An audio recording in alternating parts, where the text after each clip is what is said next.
Good morning students, আমি ঐশ্বর্য বিশ্বাস। আজ আমরা আলোচনা করব ভারতীয় অর্থনীতি থেকে। তো আজ বৃহস্পতিবার, আমাদের ডাব্লিউবিপি ক্লাসের সময় সকাল 9টা মানেই অর্থনীতির ক্লাস, তাই তো? তো আজ আমাদের এই ক্লাসে আমরা আলোচনা করব ন্যাশনাল ইনকাম অর্থাৎ জাতীয় আয় সম্পর্কে। এর আগের ক্লাসে আমরা অর্থনীতির ভূমিকা, এমনকি অর্থনীতির ভূমিকা থেকে কীরকম টাইপের এমসিকিউ প্রশ্ন হয় সেগুলো কিন্তু তোমরা দেখেছো। তো আজকের ক্লাসে আমরা আলোচনা করব জাতীয় আয়, সঙ্গে জাতীয় আয় থেকে কীরকম প্রশ্ন আসে সমস্ত কিছু ডিটেলসে একটা ভিডিওর মাধ্যমে। কারণ আমাদের হাতে সময় খুব বেশি নেই, সামনেই ডাব্লিউবিপির পরীক্ষা হওয়ার কথা, তাই তো? তো তার আগে আমাদের প্রিপারেশনটা পুরোপুরিভাবে কমপ্লিট করতে হবে।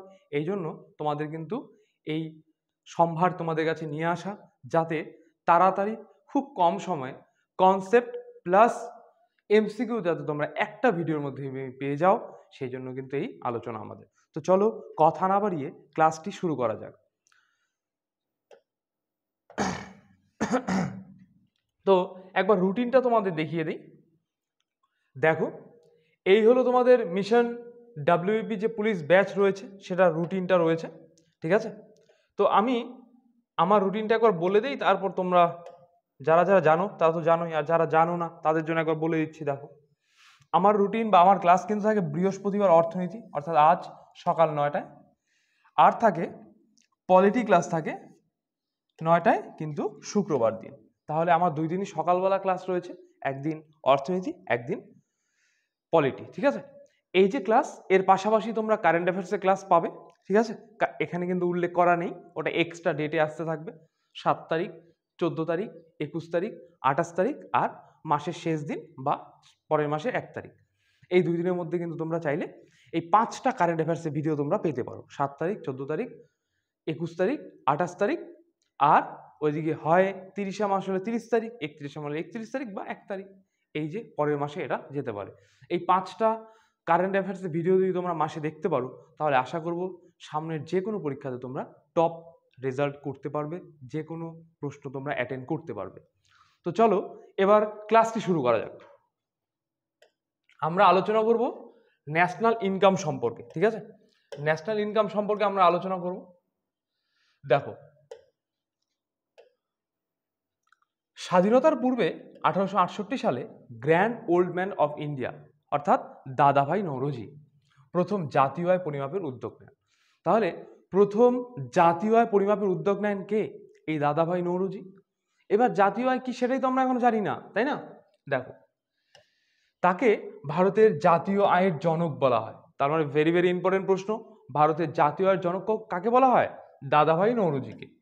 তার লেখা poverty and un-British rule in India গ্রন্থে তিনি ভারতের মাথাপিছু বার্ষিক জাতীয় আয়, যেটা 20 টাকা কিন্তু বলে উল্লেখ করেছিলেন। সে তার যে বই ছিল, তার গ্রন্থ poverty and un-British rule in India, সেই গ্রন্থে কিন্তু ভারতীয়দের প্রথম মাথাপিছু আয় কিন্তু তিনি গণনা করেছিলেন। আচ্ছা, এবার এখানে আমরা পেলাম মাথাপিছু আয়, জাতীয় আয়, এই দুটো কি এটা আমরা ডিটেলসে আলোচনা করব। দেখো, সংজ্ঞা: এটি নির্ধারণ করা হয় দেশের সমস্ত নাগরিক সব রকম আয়ের নিরিখে, যেমন বেতন, মজুরি, বাড়ি ভাড়া, সুদ, লাভের মোট বাৎসরিক পরিমাণ, যেটা 1 এপ্রিল থেকে 31 মার্চ পর্যন্ত কিন্তু বছর হিসেবে ধরা হয়। জাতীয় আয়কে জাতীয় উৎপাদনও বলা হয়। তাহলে এটা একটা এমন সময়কাল যেটা কিনা 1 এপ্রিল থেকে 31 মার্চ পর্যন্ত সময়কালকে ধরা হয়, অর্থনৈতিক বছর হিসেবে ধরা হয় তাকে। তার মধ্যে ভারতের সমস্ত নাগরিকরা যে টাকা ইনকাম করছে, সে যে কোনোভাবে হোক না কেন, সৎ পথে যে কোনো টাকা ইনকাম করছে, সেটার প্রত্যেকটা টাকাই কিন্তু কি জাতীয় আয়ের মধ্যে কাউন্ট হবে, ঠিক আছে? তাহলে কি জাতীয় আয়কে জাতীয় উৎপাদনও বলা হয়। অধ্যাপক প্রশান্ত চন্দ্র মহালনবিশের নেতৃত্বে জাতীয় আয় কমিটি গঠিত হয় 1949 সালে। প্রশান্ত চন্দ্র মহালনবিশ একজন ইকোনমিস্ট, তার নেতৃত্বে কিন্তু এই জাতীয় আয় কমিটিটা গঠিত হয়েছিল 1949 সালে। দেখো, এবার আমরা মোট অভ্যন্তরীণ উৎপাদন বা জিডিপি অর্থাৎ গ্রস ডোমেস্টিক প্রোডাক্ট সম্পর্কে জানবো। দেখো, কোন একটি দেশে এক বছরের মধ্যে যে পরিমাণ দ্রব্য সামগ্রী ও সেবা কার্য দেশের অধিবাসীদের দ্বারা উৎপন্ন হয়, তার অর্থমূল্যকে জিডিপি বলা হয়। কোন একটা দেশের ভারতবর্ষের মধ্যে যে টাকা ইনকাম করা হচ্ছে যে কোনো দ্রব্য সামগ্রী ও সেবা কার্যে দেশের অধিবাসীদের দ্বারা, দেশের অধিবাসীদের দ্বারা, যারা দেশে বাস করছে, সে হোক না বিদেশি, হোক না সে ইতালিয়ান, অস্ট্রেলিয়ান, জার্মানির বাসিন্দা, তারা যদি ভারতবর্ষে এসে বিজনেস করছে, ভারতবর্ষে এসে ইনকাম করছে, ভারতের সীমানার মধ্যে ইনকাম করছে, সেটা কিন্তু অবশ্যই জিডিপির মধ্যে হবে। দেখো, জিডিপি বলা হয়, জিডিপি এর মধ্যে শুধুমাত্র দেশের সীমানার মধ্যে উৎপাদিত দ্রব্য সেবা কার্য বিবেচিত হয়। ভালো করে বুঝবে, জিডিপির মধ্যে কিন্তু শুধুমাত্র দেশের সীমানার মধ্যে যারা থাকেন তাদের সেবা কার্যটাকেই কিন্তু তুলে ধরা হয় এই জিডিপির মধ্যে। এবার আমার বাড়ির কোনো সদস্য, সে আমেরিকাতে থাকছে, দুবাইতে থাকছে, সে সেখানে ইনকাম করছে, সেটা কিন্তু কখনোই এই জিডিপির মধ্যে তুলে ধরা হবে না, ঠিক আছে? সেটা কিন্তু অবশ্যই কখনো হবে না। জিডিপিটা তখন হবে যখন বুঝতে হবে তোমাকে, যে জিডিপিটা বুঝতে হবে যে জিডিপিটা শুধুমাত্র ভারতের সীমানার মধ্যে থাকতে হবে, তাহলে কিন্তু সেটা জিডিপির মধ্যে কিন্তু পড়বে, ঠিক আছে? আচ্ছা, নেক্সট দেখো। আচ্ছা, মোট জাতীয় পণ্য বা জিএনপি, গ্রস ন্যাশনাল প্রোডাক্ট। এই জিএনপিটা হলো কি, জিডিপির থেকে একটু অন্যরকম। জিডিপিটার ক্ষেত্রে যেমন আমরা দেখলাম, কি ছিল, জিডিপিটার ক্ষেত্রে ছিল যে দেশের সীমানার মধ্যে, দেশের একটা ব্যারিকেড দেওয়া ছিল, দেশের কথা বলা ছিল, যেখানে দেশের পুরো জায়গাটার কথা বলা ছিল, দেশের সীমানার মধ্যে থাকতে হবে। কিন্তু এই জিএনপিটা দেখো, পরিমাপের ক্ষেত্রে যেহেতু দেশের সমস্ত নাগরিকে এক বছর উৎপাদিত দ্রব্য সামগ্রী এবং সেবা কার্যকে ধরা হয়, সেহেতু দেশের নাগরিকদের বিদেশে কাজ করার দরুন প্রাপ্ত আয় জিএনপির মধ্যে অন্তর্ভুক্ত হবে। এবার কি হবে, জিএনপিটা কিন্তু যারা দেশের নাগরিক তারা যে টাকা ইনকাম করছে সেটাই কিন্তু জিএনপি বা গ্রস ন্যাশনাল প্রোডাক্ট। আচ্ছা, একইভাবে দেশের মধ্যে কাজ করার জন্য বিদেশিদের প্রাপ্ত আয় জিএনপি পরিমাপের ক্ষেত্রে বাদ যাবে। ধরে নাও, জিডিপির ক্ষেত্রে আমরা দেখলাম যে জিডিপির মধ্যে বিদেশি যারাই আছে না কেন, যারা ভারতে থেকে ব্যবসা বাণিজ্য করছে, ইনকাম করছে, তাদের ইনকাম কিন্তু জিডিপির মধ্যে ইনক্লুডেড, ঠিক আছে? এবার জিএনপির মধ্যে কি, ওই যে সমস্ত ভারতীয়রা, আমার বাড়ি কোনো সদস্য যদি জার্মানিতে কাজ করে থাকতো বা ইতালিতে কাজ করে থাকতো, সেই ব্যক্তির যে ইনকাম সেটা কিন্তু জিডিপিতে ধরা হতো না, কিন্তু এটাতে জিএনপিতে ধরা হবে। কারণ কি, সে তো কি ভারতের নাগরিক, অবশ্যই সে ভারতের নাগরিক, সে হয়তো কর্মসূত্রে অন্য দেশে থাকে, কিন্তু সে তো ভারতের নাগরিক। তো এবার এখান থেকে কি করা হবে বলো তো, এখান থেকে কিন্তু যারা বিদেশি, যারা ভারতে ছিল, তাদের ইনকামটাকে কিন্তু বাদ দিয়ে দেওয়া হবে, ঠিক আছে? এটাই হলো জিএনপি। দেখো, একইভাবে দেশের মধ্যে কাজ করার জন্য বিদেশিদের প্রাপ্ত আয় জিএনপি পরিমাপের ক্ষেত্রে বাদ দিতে বা বাদ যাবে। এরপর দেখো, মোট জাতীয় উৎপাদন বা NNP, net national product. GNP থেকে মূলধনের আয় বাদ দিলেই নেট জাতীয় উৎপাদন বা এনএনপি পাওয়া যায়। অর্থাৎ কোনো দেশে এক বছরে জিএনপি থেকে ওই সময় মূলধনের ক্ষয়ক্ষতি বা অপচয় বাদ দিলে যা অবশিষ্ট থাকে তাকে এনএনপি বলে। এবার মূলধনের ক্ষতি বা অপচয় এটা জিনিসটা কি, ধরে নাও আমি একটা ফোন কিনেছি, ফোনটার দাম 20,000 টাকা। এবার 20,000 টাকা দিয়ে ফোন কিনলাম, এক বছর পরে আমি ফোনটা বিক্রি করতে চাই, এবার কি আমি ফোনটার দাম 20,000 টাকা পাবো? অবশ্যই না, পাবো না। সেটা আর 20,000 টাকা দাম, 10,000 টাকা পেতে পারি বা আরো কমও পেতে পারি, যে পরিমাণ ফোনের আপডেট আসছে, নতুন নতুন ফিচার্স আসছে, তাই না? এবার সেই ফোনটার দাম কত হয়ে গেল, ধরে নাও 10,000 টাকা। তাহলে এই 10,000 টাকাতেই বলতে পারি আমরা এনএনপি। তাহলে কি একটা ক্ষয়ক্ষতি হয়ে গেল, যেটা আমি বিক্রি করলাম, সেই বিক্রি করার দাম কত পেলাম, 10,000 টাকা পেলাম। দেখো সমীকরণ কি আছে, এনএনপি থেকে যদি এনএনপি ইকুয়াল টু জিডিপি থেকে গ্রস ডোমেস্টিক প্রোডাক্ট, অর্থাৎ ভারতীয়রা ভারতের সীমানার মধ্যে যে টাকা ইনকাম হচ্ছে তার থেকে যদি ডেপ্রিসিয়েশন, অবচয় বাদ দিয়ে দেওয়া যায়, তাহলে আমরা কি পাবো, অবচয়টা বাদ দিয়ে দিলেই আমরা পেয়ে যাব কি এনএনপি, নেট ন্যাশনাল প্রোডাক্ট কিন্তু আমরা পেয়ে যাব। যে টাকা খরচ হচ্ছে, যে টাকা দিয়ে আমরা জিনিসটা করেছি, সেই টাকাটা যদি বাদ দিয়ে দিই তাহলে কিন্তু আমরা এনএনপি পেতে পারি। এরপর দেখো মাথা পিছু আয়। একজন ব্যক্তি সারা বছরে এককভাবে যত টাকা ইনকাম করছে বা আয় করছে সেটাই কি মাথা পিছু আয় বা পিসিআই, পার ক্যাপিটাল ইনকাম বলা হয়। সমীকরণ, national income divided by population of the country, জাতীয় আয় ও দেশের সমস্ত নাগরিক ভাগ দেশের সমস্ত নাগরিক। তাহলে আমরা জাতীয় আয়টা কিভাবে পেতে পারি, ধরে নাও আজকে আমার সামনে তোমরা ক্লাস করছে, ধরে নাও 50 জন মানুষ ক্লাস করছে, 50 জন স্টুডেন্ট ক্লাস করছে, ঠিক আছে, 50 জন ক্লাস করছে। এবার 50 জনে ইনকাম করছে 500 টাকা। 50 জনে 500 টাকা ইনকাম করছে। এবার কেউ 5 টাকা করতেছে, কেউ 50 টাকা করতেছে, আবার কেউ 1 টাকা করতেছে। এভাবে করে 50 জনে 500 টাকা করতেছে। এবার এই 500কে যদি আমরা 50 দিয়ে ভাগ করে দেই, 500কে 50 দিয়ে ভাগ করে দিব, তাহলে কত? এই যে 10, এটা হলো কি পার ক্যাপিটাল ইনকাম। ঠিক আছে, দেশের নাগরিক কতজন? ধরে নাও আমাদের ক্লাসরুমটাকেই দেশ ধরলাম, দেশের নাগরিক 50 জন, ইনকাম করলো কত টাকা? 500 টাকা। এটা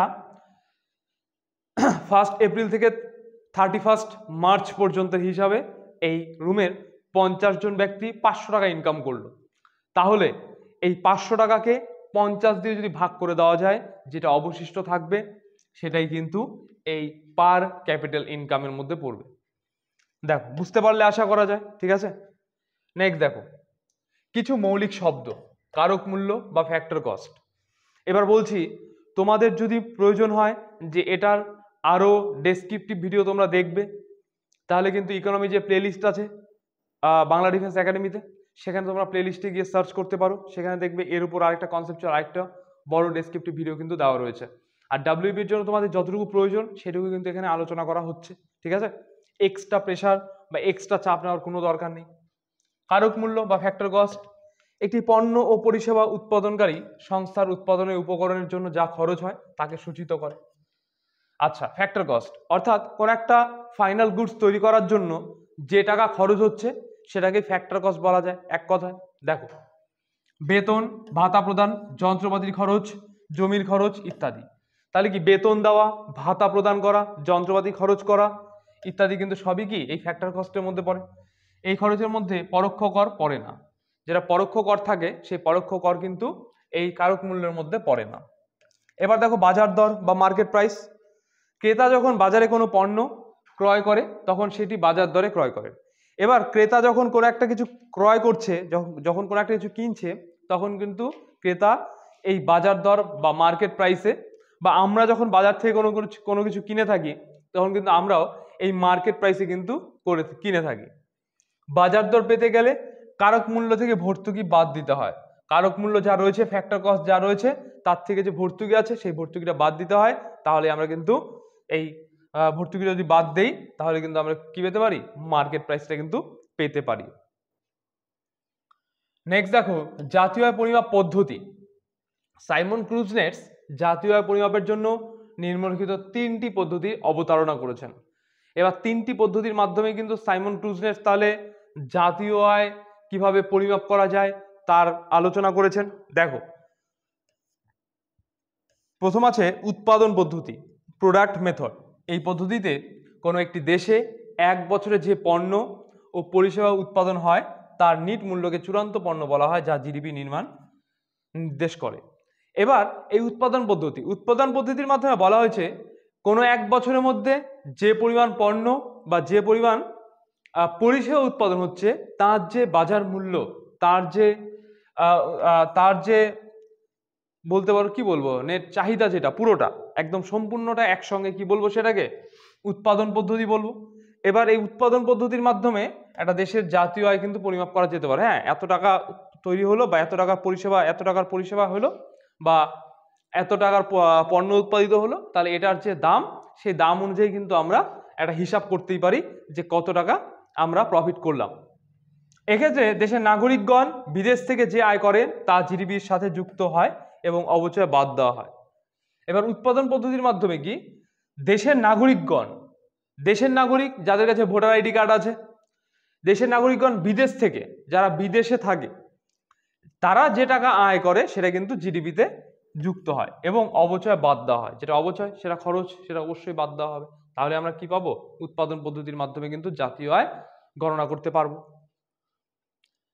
নেক্সট দেখো আয় পদ্ধতি।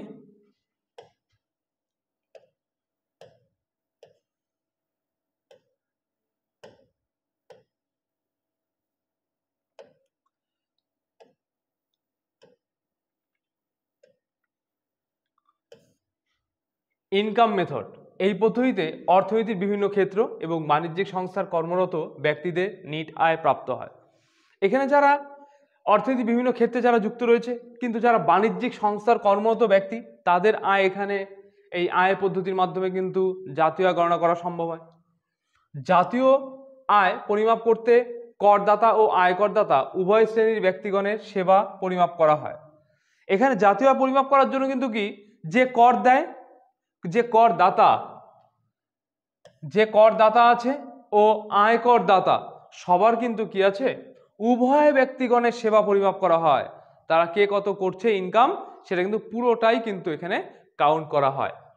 এই পদ্ধতিতে বিভিন্ন আয় শ্রেণীভুক্ত ব্যক্তিবর্গের মধ্যে কিছু ব্যক্তির আয় দিয়ে তার গড় হিসাব করে জাতীয় আয় পরিমাপ করা হয়।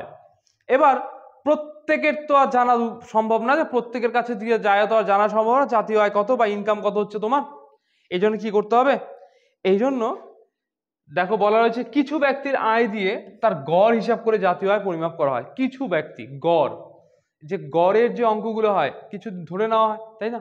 এবার কোনোদিন 2 টাকা, 5 টাকা, 10 টাকা, 15 টাকা, এটাকে ওই যে যেমন ঠিক আমরা করলাম কিছুক্ষণ আগে পার ক্যাপিটাল ইনকামের ক্ষেত্রে, পার ক্যাপিটাল ইনকাম যেটা রয়েছে মাথা পিছু আয়, যেটাতে যে 50 জন ব্যক্তি আছে, সে 50 জনকে বিভিন্ন টাকা সে ইনকাম করলো।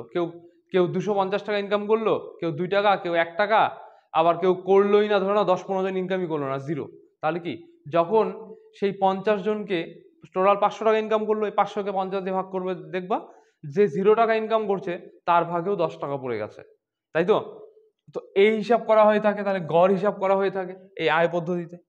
এরপরে ব্যয় পদ্ধতি, এটা ঠিকঠাক কার্যকরী না। দেখো, সাধারণভাবে আয়ের অর্থ ব্যয়িত হয় নতুবা কি সঞ্চিত হয়। আয়, যে টাকা আমরা আয় করছি সেটা কি হবে, হয় খরচ হয়ে যাবে, নয় কি সঞ্চয় হবে, তাই তো। এই পদ্ধতিতে উপভোক্তার আয় ও ব্যয় হিসাব পাওয়া কষ্টসাধ্য। এই পদ্ধতিতে তাহলে উপভোক্তার আয় ও ব্যয় কিছুই ঠিকঠাক মতন পাওয়া যায় না। ফলে এই পদ্ধতিতে সাধারণভাবে ব্যবহৃত হয় না। ভারতীয় জাতীয় আয় পরিমাপের জন্য উৎপাদন পদ্ধতি ও আয় পদ্ধতি বেশি ব্যবহৃত হয়। ভারতীয় যে জাতীয় আয় আছে সেটা পরিমাপ করার জন্য উৎপাদন পদ্ধতি, যেটা এই যে দেখো প্রথমটা যেটা আছে উৎপাদন পদ্ধতি, আর হলো এই আয় পদ্ধতি, এই দুটাকেই কিন্তু ধরে নেওয়া হয়। এরপর দেখো, ভারতের জাতীয় আয় পরিমাপের বাধা, কি কি বাধা সৃষ্টি হয়েছে ভারতীয় জাতীয় আয় পরিমাপ করার দরুন। দেখো, যেমন গৃহবধূদের কাজ, গৃহবধূরা যে কাজ করছে তার জন্য, কি তারা কি স্যালারি নেয়, তারা কি বেতন দেওয়া হয়? অবশ্যই বেতন দেওয়া হয় না, বাড়ির কাজ করছে, তাই তো। গৃহবধূদের কাজ হতে পারে। এবার গৃহবধূরা এখানে কি করছে, বেশ কিছু টাকা তারা নিজেদের কাছে রেখে দিচ্ছে। এর মধ্যে কিছু ব্যাপার আছে, এর মধ্যে গৃহবধূদের কাজের মধ্যে। দেখো, কিছু টাকা, মনে করো আমার বাবা এসে আমার মাকে কিছু টাকা দিল, রেখে দাও, এটা কি আমরা মা কি ব্যাংকে জমা করালো না, রেখে দিল, তো নিজের কাছে রেখে দিল, এই টাকাটা জমে থাকলো। এবার এই টাকা তো আর কাউন্ট হবে না, ঠিক আছে। জমে থাকা টাকার কিভাবে কাউন্ট হয়, ঠিক আছে। দেখো, কালোবাজারি, অবশ্যই কালোবাজারি বুঝতে পারছো, সেবামূলক কাজ, কোনো একটা সামাজিক কাজকর্মে থাকলে ইত্যাদি ধরনের ক্ষেত্রে আর্থিক মূল্য যেহেতু জড়িত থাকে না, সেহেতু এই ধরনের লেনদেনকে জাতীয় আয় পরিমাপের মধ্যে আনা যায় না। এটা কি, আর্থিক মূল্য জড়িত থাকে না, এই জন্যই কি এদের মধ্যে এই ধরনের লেনদেনকে জাতীয় আয়ের পরিমাপের মধ্যে আনা হয় না বা আনা যায় না। ফলে জাতীয় আয় পরিমাপের সঠিক পরিমাণ কিন্তু হয় না। কিসের জন্য, এই যে সেবা কাজ, গৃহবধূদের কাজ, কালোবাজারি, এসবের জন্য, ঠিক আছে। নেক্সট দেখো, জাতীয় আয়ের ইতিহাস। জাতীয় আয় নির্ধারণে সর্বপ্রথম ব্যবস্থা করেন দাদাভাই নৌরোজি 1867 থেকে 68 সালে। দাদাভাই নৌরোজিকে ভারতের জাতীয় আয়ের জনক বলা হয়, এটা আমরা আগেও জানলাম।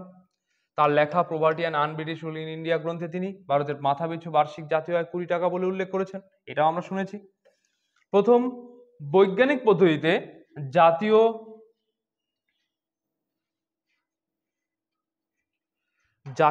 আয়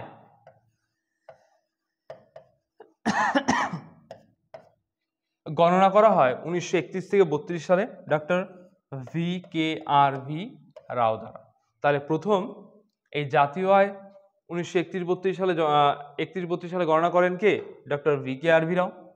তিনি ভারতীয় অর্থনীতিকে দুই ভাগে ভাগ করেছেন, যথা এই অর্থনীতিগুলো কি কি এটা আমরা দেখব। কৃষিক্ষেত্র, যার মধ্যে পড়ে কৃষি, বন বিভাগ, মৎস্য আর শিকার। এবার এই কৃষিক্ষেত্রের কথা বলি, আমরা যখন প্রথম ক্লাস পড়েছিলাম অর্থনীতির ভূমিকা, সেখানে কিন্তু মনে করে দেখো তোমরা, আমি এই কৃষিক্ষেত্রের কথা বলছিলাম, যেটা প্রাইমারি সেক্টর, যার কর্মীদের লাল রঙের শ্রমিক বলা হয়, ঠিক আছে, তারা কিন্তু এই কৃষিক্ষেত্রের মধ্যে পড়ে। তার মধ্যে কি আছে? কৃষি, বন বিভাগ, মৎস্য, শিকার, এইসব কিন্তু পড়ে। বেসরকারি ক্ষেত্র, যার মধ্যে পড়ে শিল্প, নির্মাণ, পরিবহন, জনসেবা সেবা ও ব্যবস্থা।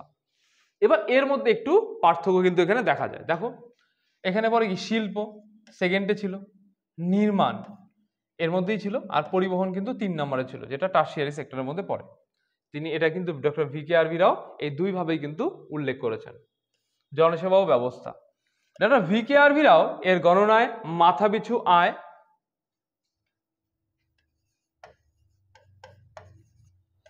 77.90 টাকা, 77.90 টাকা ছিল VKRB রাও এর গণনার মাথাপিছু আয়, ঠিক আছে। প্রথম সরকারি প্রচেষ্টা জাতীয় আয় গণনা করেন প্রশান্ত চন্দ্র মহালনবিশ, যিনি সরকারি নিযুক্ত জাতীয় আয় গণনা কমিটির প্রধান ছিলেন, ও তার সহকারী 2 সদস্য ছিল গাডগিল ও VKRB রাও। তাহলে সরকারি প্রচেষ্টা জাতীয় আয় প্রথম গণনা করেন কে? তাহলে কি হবে? প্রশান্ত চন্দ্র মহালনবিশ কিন্তু প্রথম সরকারি প্রচেষ্টায় জাতীয় আয় গণনা করেন। দেখো এই কমিটির প্রথম রিপোর্ট 1951 সালে প্রকাশিত হয়, এবং সেই অনুযায়ী ভারতীয় জাতীয় আয় 1848 থেকে 49 অর্থবর্ষে 8,710 কোটি টাকা এবং মাথাপিছু আয় 225 টাকা কিন্তু ছিল। 1955 সাল থেকে জাতীয় আয় গণনা করে থাকে CSO, অর্থাৎ সেন্ট্রাল স্ট্যাটিস্টিক্যাল অফিস কিন্তু তাহলে এই জাতীয় আয় গণনা করে থাকে। 2019 সালে কেন্দ্রীয় সরকার CSO NSO অর্থাৎ ন্যাশনাল স্যাম্পল সার্ভে অফিসকে সংযুক্ত করে। NSO ন্যাশনাল স্ট্যাটিস্টিক্স অফিস তৈরি করেছে। এরপর NSO বর্তমানে পরিসংখ্যান ও পরিকল্পনা রূপায়ণ মন্ত্রকের অধীনে কিন্তু কাজ করছে বা পড়ে, ঠিক আছে। নেক্সট দেখো, NSO ভারতীয় অর্থনীতিকে 3টি ক্ষেত্রে ভাগ করেছেন। এবার ওই সাইমন টুজনেট বলো, তারপর অর্থনীতির ভূমিকাতে আলোচনা করে বলো। এখানেও দেখো প্রাথমিক ক্ষেত্র কৃষি, মৎস্য, অন্যান্য সমগোত্রীয় কাজ, অর্থাৎ বলতে পারো ওই চাষাবাদ, ওই প্রাইমারি সেক্টরের সঙ্গে যারা যুক্ত তাদেরকে আলাদা করেছে। গৌণ ক্ষেত্র খনন, শিল্পজাত উৎপাদন, বিদ্যুৎ উৎপাদন, জল ও গ্যাস সরবরাহ, এটা গৌণ ক্ষেত্রের মধ্যে পড়ে। 3 নম্বর আছে টারশিয়ারি ক্ষেত্র, বা যেটা ওই সার্ভিস সেক্টর বলতে পারো, পরিবহন, যোগাযোগ, ব্যবসা, ব্যাংকিং, বীমা, কম্পিউটার, জনশাসন, প্রতিরক্ষা, বৈদেশিক বাণিজ্য, এরা সবই কি এই টারশিয়ারি ক্ষেত্রের মধ্যে পড়ে, যেটা NSO এটার কথা বলেছেন, ঠিক আছে, NSO বলেছেন। তাহলে নেক্সট দেখো, NSO 3টি পদ্ধতিতে জাতীয় আয় গণনা করে, সেগুলি হলো উৎপাদিত পণ্য পদ্ধতি, যতটা পণ্য উৎপাদন হচ্ছে তার উপর নির্ভর করে কিন্তু এই NSO জাতীয় আয় পরিমাপের কথা বলে। দ্বিতীয়তে দেখো আছে আয় পদ্ধতি, কত টাকা ইনকাম হচ্ছে সেই ইনকামের নিরিখে কিন্তু কিভাবে জাতীয় আয় গণনা করা যাবে সেটা নির্ধারণ করে এই NSO। ব্যয় পদ্ধতি, কত টাকা খরচ হচ্ছে তার নিরিখে কিন্তু জাতীয় আয় গণনা করা যাবে, তার কথা বলেছিল NSO। এই ছিল তোমাদের আজকে ন্যাশনাল ইনকাম থেকে ডেসক্রিপটিভ আলোচনা, কনসেপচুয়াল আলোচনা। এবার এরপরেও যদি তোমরা কোনো কনসেপ্ট জানতে চাও তাহলে অবশ্যই তোমরা কমেন্ট করবে। আমি একটা শর্ট ভিডিওর মাধ্যমে হলেও তোমাদের সেই কনসেপ্টের বা তোমাদের সেই কমেন্টের আমি রিপ্লাই করব, ঠিক আছে। অবশ্যই তোমরা যদি ন্যাশনাল ইনকাম থেকে কোনো কনসেপ্ট জানতে চাও অবশ্যই এই ভিডিওর নিচে তোমরা চাইলে কমেন্ট করতে পারো। তো এবার আমরা MCQ ক্লাসটা করব। এখানেও 20টা প্রশ্ন আছে, দেখো 20টা প্রশ্ন। প্রথম থেকে দেখো, ভারতে মাথাপিছু আয় সবচেয়ে কম কোন রাজ্যের? আচ্ছা, এবার আমরা মাথাপিছু আয় যেহেতু পড়লাম, এবার আমাদের জানতে হবে কোন রাজ্যের মাথাপিছু আয় সবচেয়ে কম। Option A Paschimbanga, B Rajasthan, C Bihar, D Kerala. তাহলে এটা অ্যান্সার হয়ে যাবে অপশন সি বিহার। বিহারের মাথাপিছু আয় কিন্তু সবচেয়ে কম। নেক্সট প্রশ্ন, নিচের কোন সংস্থাটি ভারতের জাতীয় আয় অনুমান করে? অবশ্যই কিছুক্ষণ আগে বললাম ইন্ডিয়ান স্ট্যান্ডার্ড ইনস্টিটিউশন, ভারতীয় পরিসংখ্যান ইনস্টিটিউশন বা ISI, সি কেন্দ্রীয় পরিসংখ্যান সংস্থা বা CSO, নাকি ডি উপরে কোনোটি নয়। তাহলে অ্যান্সার হয়ে যাবে অপশন সি কেন্দ্রীয় পরিসংখ্যান সংস্থা বা সিএসও, সেন্ট্রাল স্ট্যাটিস্টিক্যাল অফিস, তাই তো। নেক্সট দেখো, ভারতের জিডিপিতে কোন খাতের শেয়ার সবচেয়ে বেশি? কৃষি খাত, শিল্প খাত, পরিবেশ সেবা খাত, নাকি অপশন ডি বৈদেশিক বাণিজ্য খাত? তাহলে কোন খাতের শেয়ার সবচেয়ে বেশি? এটা আমরা অর্থনীতির ভূমিকা সেই ক্লাসেও কিন্তু করেছিলাম। এর অ্যান্সার হয়ে যাবে অপশন সি পরিষেবা খাত। কত পার্সেন্ট? 50%। নেক্সট দেখো, একটি দেশের নেট জাতীয় উৎপাদন অর্থাৎ এনএনপি হলো মোট অভ্যন্তরীণ উৎপাদন, জিডিপি যেটা, প্লাস বিদেশ থেকে নেট উপার্জন। অপশন বি মোট অভ্যন্তরীণ উৎপাদন যেটা জিডিপি বিয়োগ অবচয়, নাকি অপশন সি মোট জাতীয় উৎপাদন জিএনপি মাইনাস বিদেশ থেকে নেট উপার্জন। অপশন ডি মোট জাতীয় উৎপাদন জিএনপি মাইনাস অবচয়। তাহলে কোনটা হবে? এটা অ্যান্সার হয়ে যাবে অপশন বি মোট অভ্যন্তরীণ উৎপাদন অর্থাৎ জিডিপি বিয়োগ অবচয়। তাহলে আমরা কি পেতে পারি? এনএনপি, নেট ন্যাশনাল প্রোডাক্ট কিন্তু আমরা পেতে পারি। জাস্ট কিছুক্ষণ আগে তোমাদেরকে বললাম। নেক্সট দেখো, ফ্যাক্টর খরচের নেট জাতীয় বর্ণ এনএনপি জাতীয় আয়ের সমান হয়, সর্বদা জিএনপির চেয়ে বেশি হয়, জাতীয় আয়ের চেয়ে বেশি হয়, নাকি অপশন ডি জাতীয় আয়ের চেয়ে কম হয়? তাহলে এটা ক্ষেত্রে অ্যান্সার হয়ে যাবে অপশন এ জাতীয় আয়ের সমান হয় কিন্তু ফ্যাক্টর খরচের নেট জাতীয় বর্ণটা সবসময়। নেক্সট দেখো, নিচের কোনটি জাতীয় আয় গণনার পদ্ধতি নয়? নিচের কোনটি জাতীয় আয় গণনার পদ্ধতি নয়? পণ্য পদ্ধতি, বিতরণ পদ্ধতি, ব্যয় পদ্ধতি, না আয় পদ্ধতি? তাহলে কি ব্যয় পদ্ধতি নয় বলেছে? হ্যাঁ, আমরা অনেক সময় পরীক্ষার হলে গিয়ে নয়টাকে দেখি না, নয়টাকে না দেখে পদ্ধতি বললে তাহলে দেখা গেল উপরে সবকটি যদি হয় তাহলে দিয়ে দিলাম। তো আয় পদ্ধতি এটা হবে না, ব্যয় পদ্ধতি হবে না, পণ্য পদ্ধতি হবে না, তাহলে কি বিতরণ পদ্ধতি হবে। অপশন বি হবে অ্যান্সার, বিতরণ পদ্ধতি। নেক্সট দেখো, কে প্রথম মাথাপিছু আয় গণনা করেন? জওহরলাল নেহরু, দাদাভাই নওরোজি, প্রশান্ত চন্দ্র মহলানবিশ, নাকি অপশন ডি ফিন্ডলে সাইরাস? তাহলে এর অ্যান্সার কিন্তু হয়ে যাবে অপশন বি দাদাভাই নওরোজি কিন্তু প্রথম মাথাপিছু আয় গণনা করেন। নেক্সট প্রশ্ন, ভারতের মাথাপিছু আয় কোন রাজ্যে সবচাইতে বেশি? কম বললাম বিহার, বেশি কোন রাজ্যে? কেরালা, অন্ধ্রপ্রদেশ, গোয়া, নাকি তামিলনাড়ু? অ্যান্সার হবে অপশন সি গোয়া। গোয়ার কিন্তু মাথাপিছু আয় সবচেয়ে বেশি। তোমরা কমেন্টে জানাও তো গোয়ার পিসিআই কত? গোয়ার পিসিআই কত? গোয়ার পিসিআই কত একটু কমেন্টে জানাও। 8 নম্বর প্রশ্নের এটা হোমওয়ার্ক দিয়ে। নেক্সট প্রশ্ন, ডক্টর VKRV রাও মাথাপিছু আয় কত হিসাব করেছিলেন? 20.00, 49.00, 44.30, নাকি অপশন ডি 77.90?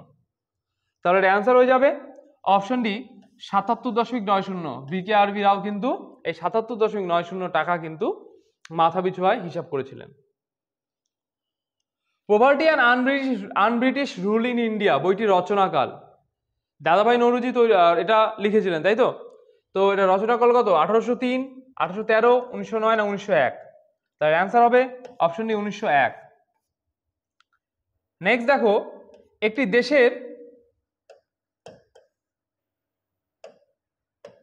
একটি দেশের অর্থনৈতিক প্রবৃদ্ধির সর্বোত্তম উপযুক্ত পরিমাপ হলো তার নেট দেশীয় উৎপাদন অর্থাৎ নেট ডোমেস্টিক প্রোডাক্ট, মোট অভ্যন্তরীণ উৎপাদন অর্থাৎ গ্রস ডোমেস্টিক প্রোডাক্ট, সি মাথাপিছু প্রকৃত আয় অর্থাৎ per capital real income, option D net জাতীয় উৎপাদন অর্থাৎ নেট ন্যাশনাল প্রোডাক্ট। তাহলে কোনটা হবে? এর অ্যান্সার হয়ে যাবে অপশন সি মাথাপিছু প্রকৃত আয় বা পার ক্যাপিটাল ইনকাম। সেটা হলো একটি দেশের অর্থনৈতিক প্রবৃদ্ধির সর্বোত্তম উপযুক্ত পরিমাপ। নেক্সট দেখো, সরকার নিযুক্ত জাতীয় আয় গণনা কমিটির প্রধান কে ছিলেন? প্রশান্ত চন্দ্র মহলানবিশ, গাডগিল, VKRV রাও, নাকি দাদাভাই নওরোজি? অ্যান্সার হবে অপশন এ প্রশান্ত চন্দ্র মহলানবিশ কিন্তু সরকারি নিযুক্ত জাতীয় আয় গণনা কমিটির প্রধান ছিলেন। নেক্সট দেখো, 1848-49 অর্থবর্ষে ভারতের জাতীয় আয় কত ছিল? 5,678 কোটি, 8,710 কোটি, 8,765 কোটি, নাকি অপশন ডি 7,798 কোটি? তার অ্যান্সার হয়ে যাবে অপশন বি 8,710 কোটি। ঠিক আছে, 1848-49 অর্থবর্ষে ভারতের জাতীয় আয় ছিল 8,710 কোটি। অর্থাৎ এই 1 এপ্রিল থেকে 31 মার্চ পর্যন্ত। নেক্সট দেখো, মিশ্র অর্থনীতি শব্দটি ড্যাশ উভয় অস্তিত্বকে নির্দেশ করে। আচ্ছা, বেসরকারি এবং সরকারি ক্ষেত্র, গ্রামীণ এবং শহুরে ক্ষেত্র, ভারী ও ক্ষুদ্র শিল্প, নাকি অপশন ডি উন্নত ও অনুন্নত ক্ষেত্র?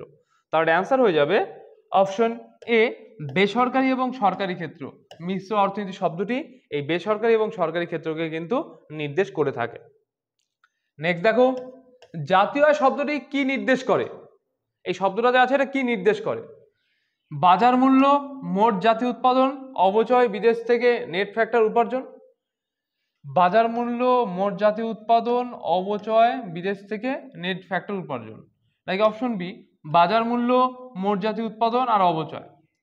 আর অপশন সি বাজার মূল্য, মোট জাতীয় উৎপাদন, বিদেশ থেকে নেট ফ্যাক্টর উপার্জন। আর ডি নাম্বার বাজার মূল্য, মোট জাতীয় উৎপাদন, অবচয় এবং কি পরোক্ষ কর আর ভর্তুকি, কর ভর্তুকি। তাহলে এখানে কমাগুলো দেওয়া হয়নি, তোমরা একটু কারেকশন করে নেবে।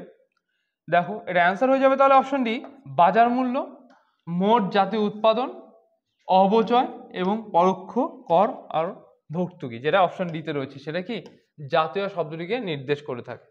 ঠিক আছে, নেক্সট দেখো, নেট জাতীয় পণ্য বা এনএনপি ফ্যাক্টর খরচে জাতীয় আয়ের সমান হয়, সর্বদা জিএনপির চেয়ে বেশি হয়, জাতীয় আয়ের চেয়ে বেশি হয়, নাকি অপশন ডি জাতীয় আয়ের চেয়ে কম? তাহলে কোনটা হবে? এর অ্যান্সার কিন্তু হয়ে যাবে অপশন এ, জাতীয় আয়ের সমান হয়। নেট জাতীয় পণ্য এনএনপি ফ্যাক্টর খরচে কি হয়? জাতীয় আয়ের সমান কিন্তু হয়ে যায়। এবার এই প্রশ্নগুলো দেখার জন্য, দেখতে হলে অবশ্যই তোমাকে কি করতে হবে, আবার এনএনপির যে ধারণাটা আছে সেই এনএনপির ধারণাটা পড়ে তারপর তুমি কোশ্চেনটা আরেকবার দেখো, তাহলে দেখবে আর কিচ্ছু লাগবে না। নেক্সট, যখন একটি নির্দিষ্ট বছরে একটি নির্দিষ্ট মূল্যের ভিত্তিতে জিডিপি গণনা করা হয়, তখন এটিকে কি হিসাবে পরিচিত? নামমাত্র জিডিপি, প্রকৃত জিডিপি, নামমাত্র জিএনপি, নাকি অপশন ডি ফ্যাক্টর খরচের জিএনপি? তার অ্যান্সার হয়ে যাবে অপশন বি প্রকৃত জিডিপি। যখন একটি নির্দিষ্ট বছরে একটি নির্দিষ্ট মূল্যের ভিত্তিতে জিডিপি গণনা করা হয়, একটা নির্দিষ্ট মূল্যের ভিত্তিতে, সেটাতে অবচয় অবচয় কিছু থাকে না, ঠিক আছে, নির্দিষ্ট মূল্যের ভিত্তিতে জিডিপিটাকে গণনা করা হয়, তখন সেটিকে বলা হয় প্রকৃত জিডিপি। দেখো নেক্সট, নিম্নলিখিত আইটেমগুলির মধ্যে কোনটি জিএসটি এর আওতায় নেই? প্রসাধনী, হোটেল ভাড়া, গহনা, নাকি পেট্রোল? তাহলে এর অ্যান্সার হয়ে যাবে অপশন ডি পেট্রোল। পেট্রোল কিন্তু জিএসটির মধ্যে নেই, ঠিক আছে। যদি পেট্রোল জিএসটির মধ্যে থাকতো তাহলে পেট্রোলের দাম ওই কত হতো, 60 টাকার নিচে থাকতো, 60 টাকার নিচেই কিন্তু থাকতো দাম, ঠিক আছে। নেক্সট দেখো, অর্থনৈতিক উন্নয়নের সর্বোত্তম সূচক হলো অপশন এ বৃদ্ধির হার, বি প্রকৃত মাথাপিছু আয়, সি মাথাপিছু আয়, ডি দারিদ্র্য সূচক। তার অ্যান্সার হয়ে যাবে অপশন সি মাথাপিছু আয় কিন্তু আর্থিক উন্নয়নের সর্বোত্তম সূচক। নেক্সট প্রশ্ন, আর আজকে শেষ প্রশ্ন এটাই, ব্যক্তি, পরিবার, সংস্থা এবং শিল্পের মোট আয়কে বলা হয়, কি বলা হয়? মাথাপিছু বিনিয়োগ, জাতীয় আয়, মোট দেশীয় পণ্য, নাকি অপশন ডি মোট জাতীয় পণ্য? তাহলে অ্যান্সার হয়ে যাবে অপশন বি জাতীয় আয়। এই ছিল আজকে তোমাদের ডাব্লিউবিপির ক্লাস 2 অর্থনীতি। তো ক্লাসটি কেমন লাগলো অবশ্যই কমেন্টসে জানাবে। কনসেপচুয়াল ক্লাস তোমাদের হলো, সঙ্গে এমসিকিউ ক্লাসও হলো। তো এবার তোমাদের ফিডব্যাকটা খুবই জরুরি, আর তোমাদের বন্ধুবান্ধব যারা ডাব্লিউবিপির প্রিপারেশন নিচ্ছে তাদেরকে অবশ্যই ভিডিওটি পৌঁছে দেবে। খুব কম সময়ে সেরা প্রস্তুতি নেওয়ার জন্য বাংলা ডিফেন্স একাডেমিকে সাজেস্ট করবে, ঠিক আছে। আর তোমাকেও ভিডিওটি শেষ পর্যন্ত দেখার জন্য অসংখ্য ধন্যবাদ। দেখা হচ্ছে আগামী নতুন কোনো ভিডিওতে।